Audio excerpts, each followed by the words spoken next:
Ayan po, pagkatapos ko ng pinaliguan si baby, ay si Apo, eto si baby, dahil wala si mami niya at si daddy niya, dahil nag-ayos sila ng kanilang document sa SS. Ayan po, kami lang po tatlo ni Lola at si Tito Chester niyan.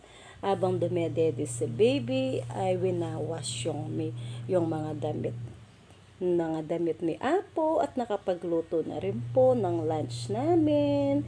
Yung pork hinamatisan. Ayan, kapag binitawan ko po si baby, umiiyak po siya kasi nga pa konti-konti lang yung dumi niya. Baka hindi siya makadumi ng mahayos, kaya iyak ng iyak. Ngayon, dahil 1 month na si baby bukas, parang naninibago po ang kanyang ugali. Iyakin siya ngayon dahil hindi mo nabitawan, umiiyak siya. Kaya hanggang dito na lang po. Bye-bye po and good morning po sa lahat dahil si Lola ay wala nang magawa. Bye-bye. Dumedede si baby.